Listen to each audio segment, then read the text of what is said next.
ஒவ்வொரு மாவட்டத்துக்கும் போய் மக்கள் ஃபேஸ் பண்ற பிரச்சனைகளை எடுத்து பேசிட்டு இருக்கிறேன். பின்ன அது அரசியல் இல்லாம வேற எதுதான் அரசியல்? உங்களை மாதிரி தனிப்பட்ட முறையில் தரக்குறைவா அசிங்கமா பேசுறதுதான் அரசியல்னா அந்த அரசியல் நமக்கு வராது. வராதுன்னா நல்லாவே வரும். உங்களை விட எனக்கு அது நல்லாவே வரும். வேணான்னு விட்டு வச்சிருக்கிறோம். அப்புறம் உங்களுக்கு நமக்கு என்ன வித்தியாசம்? காஞ்சிபுரத்தில் நாம பேசும்போது இந்த மாதிரி உங்களால் அமைக்கப்பட போற ஆட்சியில் நம்ம ஆட்சிக்கு வந்த உடனே என்னெல்லாம் செய்ய போறோன்றது சிலது சொன்னோம். அதையெல்லாம் தப்பா புரிஞ்சுக்கிட்டு இப்போ சொல்றேன், விளக்கமா சொல்றேன். நான் சலுகைகளுக்கு எதிரானவன் கிடையாது. மக்களுக்கான சலுகைகளை இலவசம்னு சொல்லி அசிங்கப்படுத்துறதுல எனக்கு உடன்பாடு கிடையாது. மக்கள் காசுல மக்களுக்கு செய்யறதை எப்படி இலவசம்னு சொல்லுவீங்க? அப்படியே செஞ்சிட்டாலும் ஓசில போறேன்னு சொல்லி அசிங்கப்படுத்துறீங்க.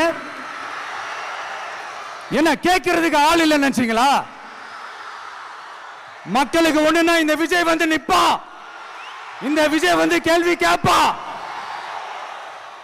இந்த விஜய் எப்பவுமே மக்கள் பக்கம் தான். அதே மாதிரி மக்களும் என் பக்கம் தான். என் மக்கள் மானத்தோட மரியாதையோட கௌரவத்தோட வாழணும். என் மக்கள் யாருக்கும் கீழே கிடையாது.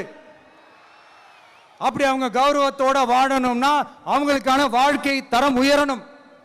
வாழ்க்கை தரம் உயரணும்னா அவங்களோட வாழ்வாதாரம் உயரணும்.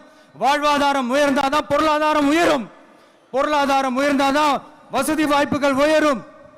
இதெல்லாம் உயர்ந்தாலே ஆட்டோமேட்டிக்கா அவங்களோட வாழ்க்கை தரம், அவங்களுக்கான மரியாதை, அவங்களுக்கான கௌரவம் எல்லாமே உயரும். இதுக்கான வழிகள், அந்த சூழல்களை அந்த கவர்மெண்ட் அமைச்சு கொடுக்கணும். இதுக்கான அந்த திட்டங்களை செயல்படுத்தணும். இதெல்லாம் செஞ்சாதான் அந்த அரசாங்கம் ஒரு நல்ல அரசாங்கம். இதைத்தான் சொன்னோம்.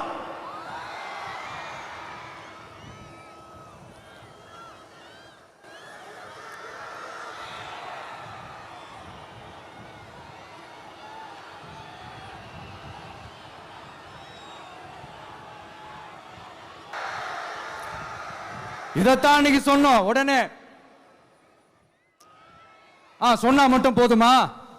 எப்படி செயல்படுத்துவீங்க?